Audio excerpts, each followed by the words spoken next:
Greetings, and welcome to a story not found in most history books. This is a tale that unfolds in the glittering, candlelit salons of 18th century Europe, a whisper in the ears of kings and queens, a signature on documents that shaped nations, and a face that never seemed to age. It is the story of a man who claimed to possess the secrets of the universe, the elixir of life, the philosopher's stone, the ability to manipulate time itself. His name was the Count of St. Germain, and he remains one of history's most profound and captivating mysteries. He appeared, seemingly from nowhere, in the courts of Louis XVI of France, of Catherine the Great of Russia, and in the private chambers of Frederick the Great of Prussia. He spoke a dozen languages as if they were his own, played the violin with supernatural skill, and painted with pigments so vibrant they seemed alive. He was a virtuoso of the harpsichord, a chemist of unparalleled genius, and a diplomat of shadowy influence, but his most remarkable feature was his agelessness. Men and women who met him in their youth would encounter him decades later, and he would look exactly the same, a man in his prime, perhaps 45 years old, with no trace of time's passage. Was he a charlatan, a master of disguise and illusion, who fooled the most powerful people of his age? Was he a genuine adept, an initiate into ancient esoteric mysteries that granted him powers beyond our understanding? Or was he something else entirely, a time traveler, an alien, or perhaps, as he sometimes hinted, the wandering Jew, cursed to walk the earth until the second coming? This is the story of the Count of St. Germain. We will follow his documented appearances, separate the man from the myth, and explore the enduring legend of the immortal who cheated time. Prepare to step into a world where history and mystery are inextricably intertwined. Our story begins not in a palace, but in the bustling, politically charged environment of London in the 1740s. The Jacobite rebellion was simmering, and spies for the French, English, and various factions moved through the city like ghosts. It is here, in the historical record, that we first find a clear footprint of our mysterious count. On December 9, 1743, a man known as the Count de St. Germain was arrested in London. The charge, espionage. The British government suspected him of being a Jacobite agent, working to restore the Stuart line to the British throne. But the man who was arrested was no ordinary spy. He was cultured, impeccably dressed, and carried himself with an air of unshakable authority.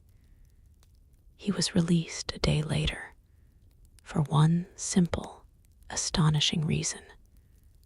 No one could prove who he was. He had no known past, no family connections, no place of origin. He was, for all intents and purposes, a man without a history.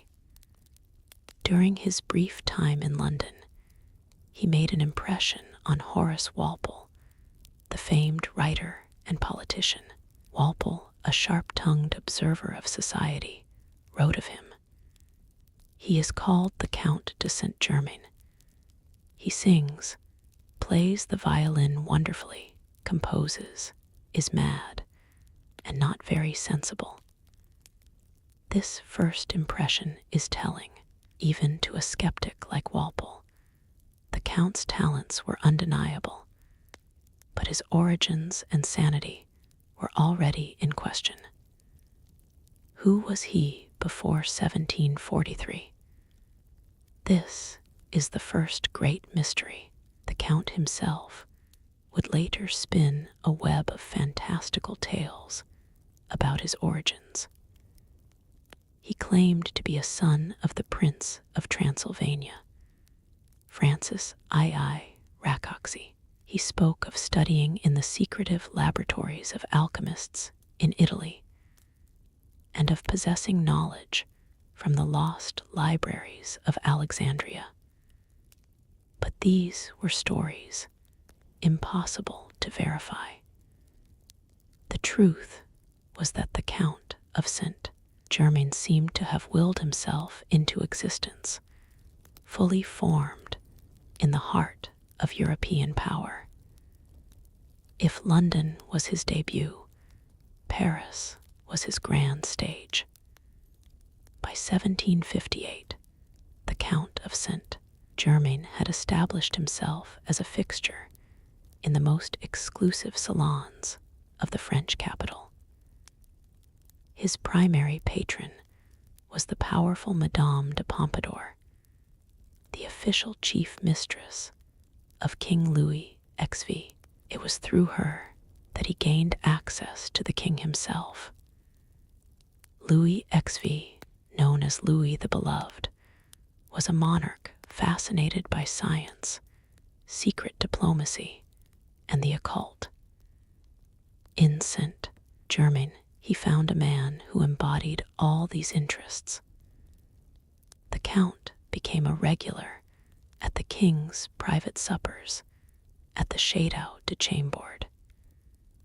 He would entertain the court with his musical performances, but the real draw was his conversation. He spoke of history as if he had been there. He would describe conversations with Richard the Lionheart or the Queen of Sheba with such vivid detail and nuance that his listeners were spellbound. He spoke of events from centuries past not as dry history, but as personal memories. When challenged on the impossibility of this, he would merely smile and say he had a peculiar gift for recollection. But it wasn't just his stories that captivated the court. It was his demonstrated genius. He was a master jeweler, creating diamonds of unparalleled brilliance and removing flaws from existing gems. He was a revolutionary in the world of dyes, creating colors for silks and leathers that were more vibrant and durable than any seen before. He presented the king with a stunning blue dye, a secret formula he claimed to possess, which became known as St. Germain blue.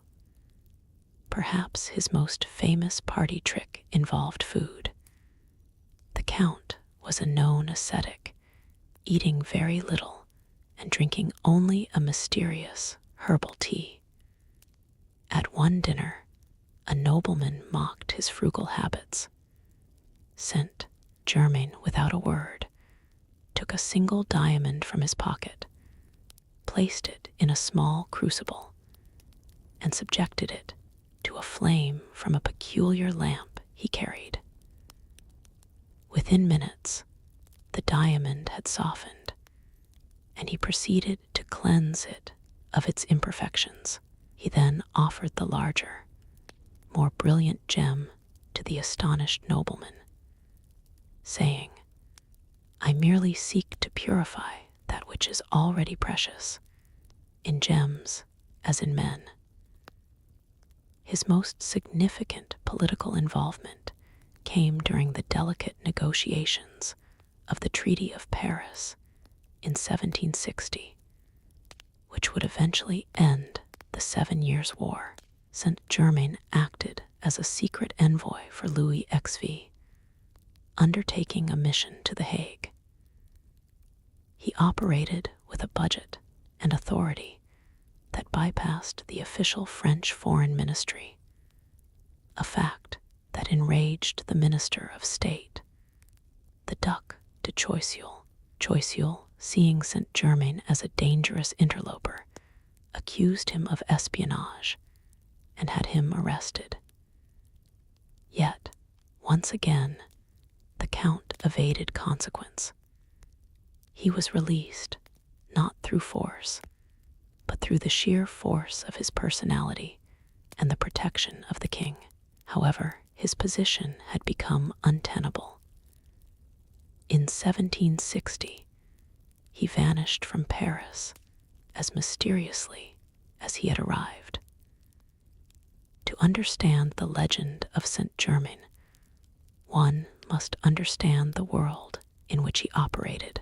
The 18th century, the Age of Enlightenment, was also the last great age of alchemy. For every Voltaire championing reason, there was a nobleman in a private laboratory, seeking to transmute lead into gold or discover the elixir of life. Saint Germain positioned himself as the ultimate alchemist. He never explicitly claimed to be immortal, but he heavily implied it. He spoke of having lived for centuries and of possessing the elixir of life, a secret substance that halted the aging process. His appearance was his greatest evidence. Contemporaries consistently described him as a man of medium height, with an intelligent, expressive face, dark hair, and a strong, athletic build. He appeared to be in his mid-40s, and he looked exactly the same for the 50 years he was actively documented.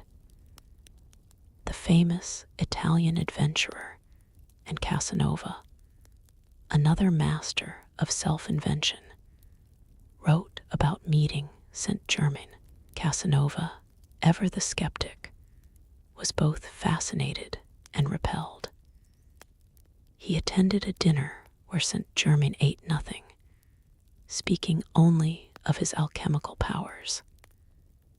The Count, wrote Casanova, pretended to have the secret of making gold, of transmuting metals, and of preparing the elixir of life.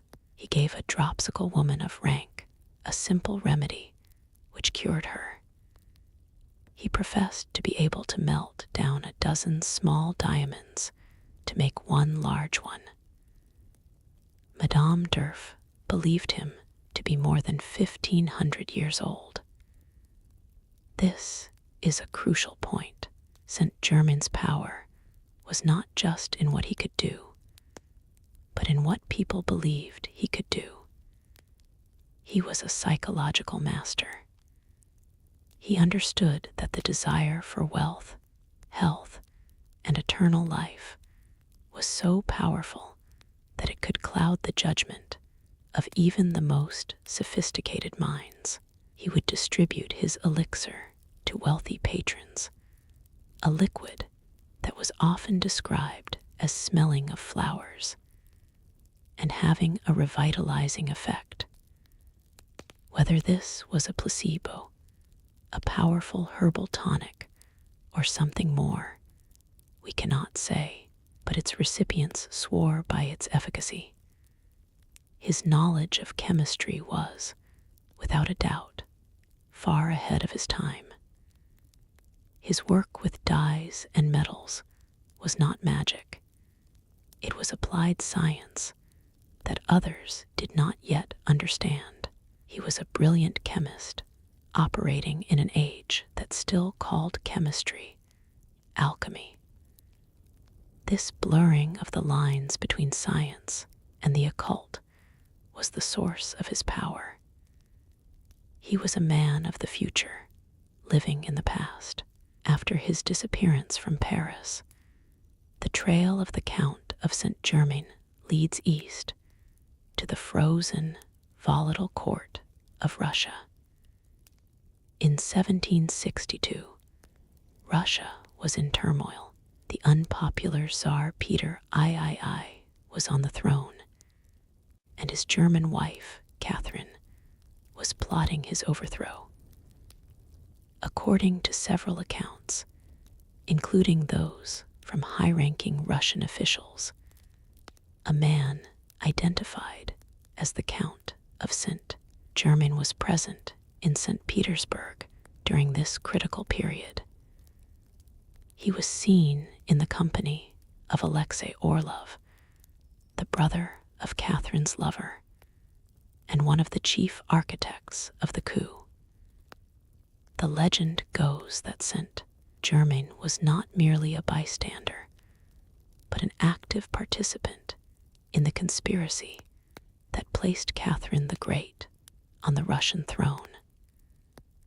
How could a foreigner, a man with no official portfolio, involve himself in such a dangerous game? The answer lies in his perceived abilities. Saint-Germain was seen as a master of intelligence and strategy.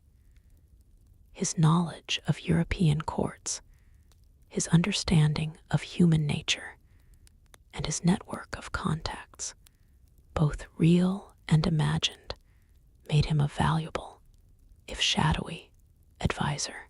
It is said that he helped secure funding for the conspirators, perhaps through his alchemical talents or his connections to wealthy European financiers.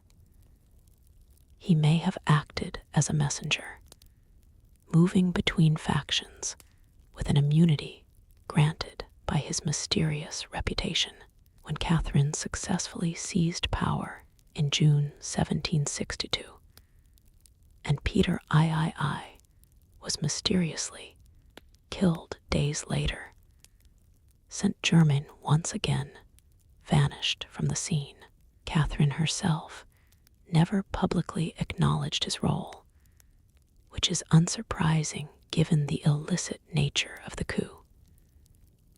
But the persistence of the rumor from multiple sources suggests that the Count was indeed there, pulling strings from the shadows, helping to shape the destiny of a great empire.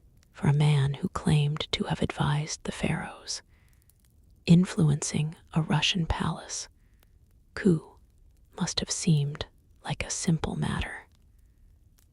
By the 1770s, the legend of the Count of Saint-Germain had grown so large that it began to generate its own reality.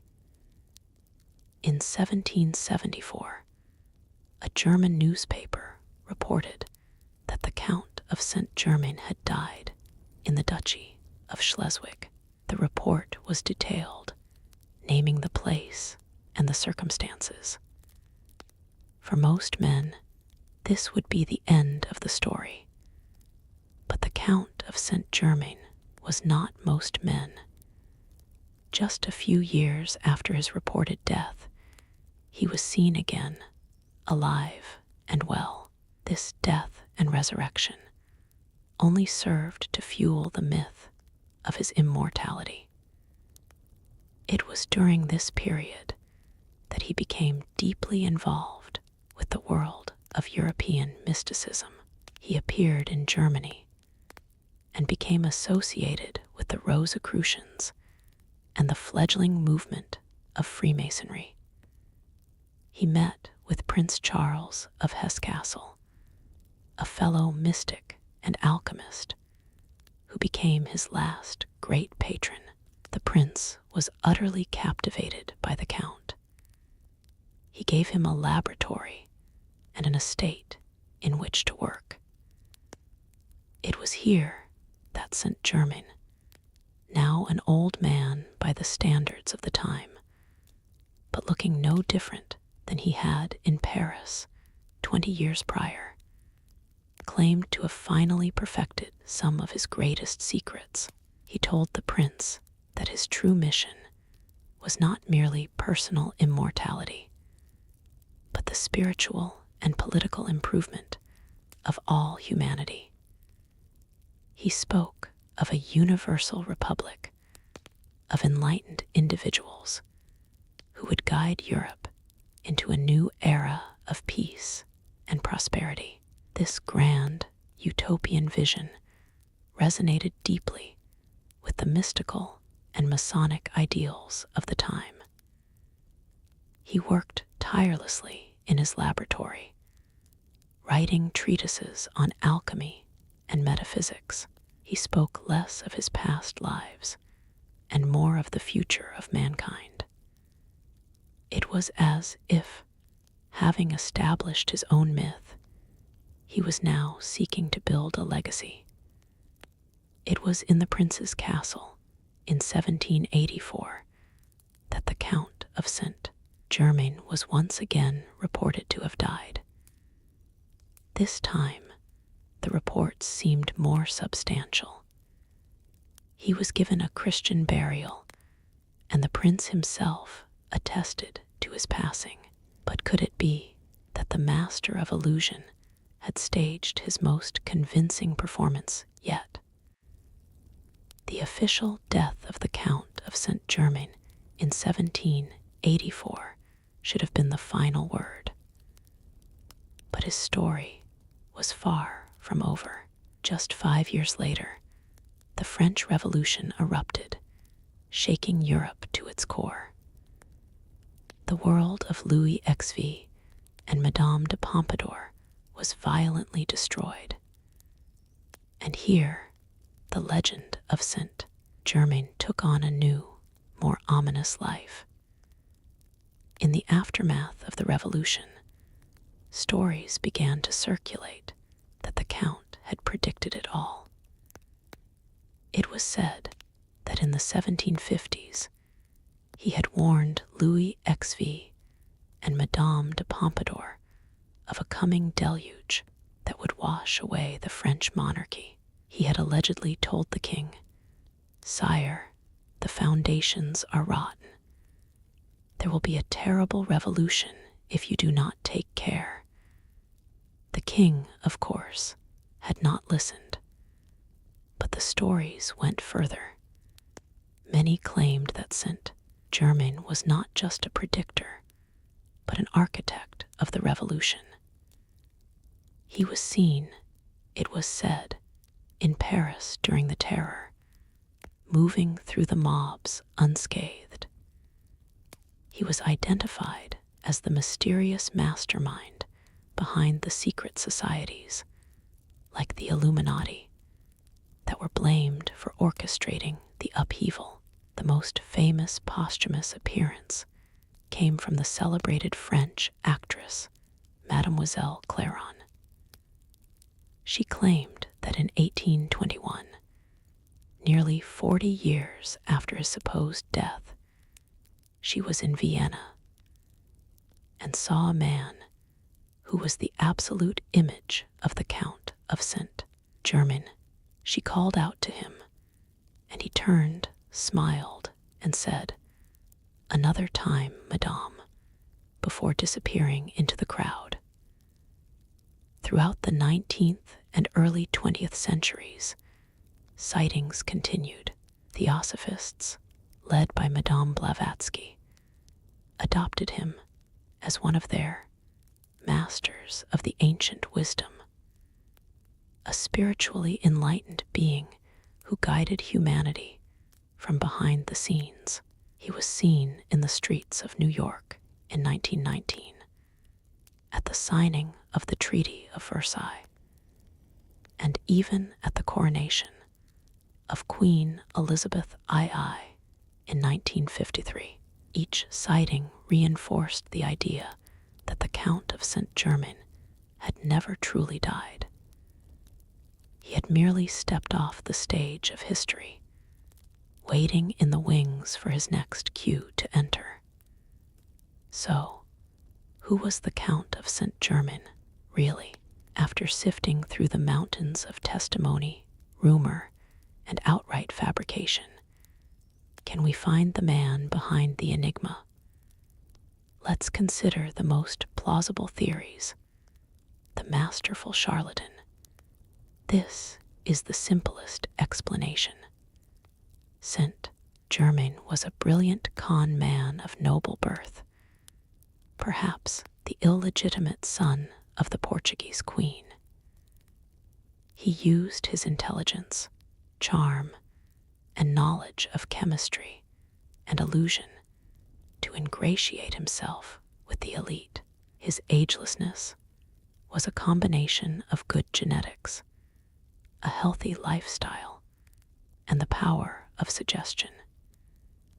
He never stayed in one place long enough for people to see him age, and he used makeup and wigs to maintain his appearance. His predictions were vague enough to be interpreted as prophetic after the fact.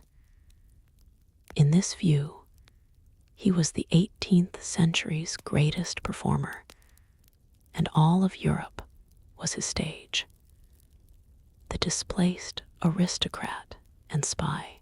This theory gives more credence to his political role.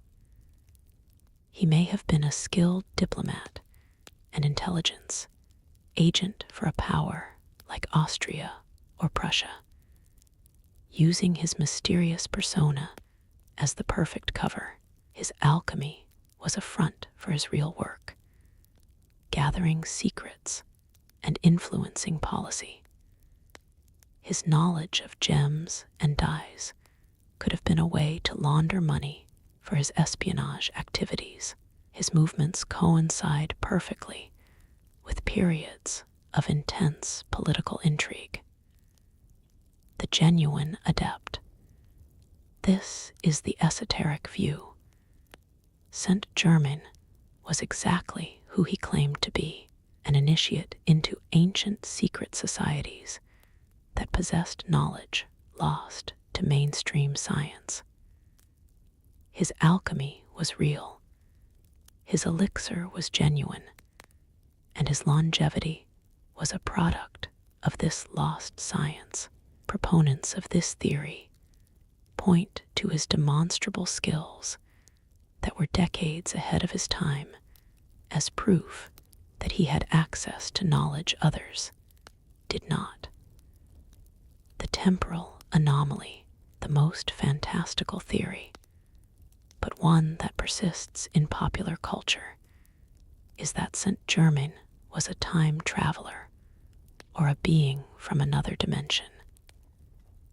This would explain his anachronistic knowledge, his seeming agelessness, and his apparent ability to be in multiple places at key historical moments. He was an observer, or perhaps an agent, manipulating the timeline for reasons we cannot comprehend. The most likely truth is a combination of the first two theories. The Count of Saint Germain was almost certainly a man of extraordinary talent and intelligence, who consciously crafted a mythical persona to advance his social, financial, and political standing. He was a product of his time, an age that craved mystery and marvels. He understood that a hint of the supernatural was more powerful than a mundane truth. He wasn't just selling elixirs, he was selling wonder. The Count of Saint Germain cheated time, not through an alchemical potion, but through the enduring power of his legend. He achieved a form of immortality that no elixir could ever provide. He lives on in books, in films, in music, and in the minds of everyone who hears his story. He represents the eternal human fascination with the boundary between the possible and the impossible. He is the embodiment of our desire to believe that there is more to this world than meets the eye, that there are mysteries yet to be solved, and that there are individuals who can transcend the ordinary limits of human existence. We may never know the true identity of the Count of St. Germain. Perhaps that is for the best. In a world that is increasingly mapped, explained, and demystified, the Count remains a glorious enigma, a reminder that history has its shadows, and in those shadows, anything is possible. He is the man who knew everything, the man who never aged, the man who was always there. He is the friend of kings and the counselor of empresses. He is the alchemist, the spy, the musician, the prophet. He is the Count of St. Germain, and his story is far from over. For as long as people yearn for magic and mystery, the Count will never truly die. So the next time you are in an old European city, walking through a cobblestone street as the sun sets, and you see a distinguished gentleman in an old-fashioned coat who seems out of place, look into his eyes.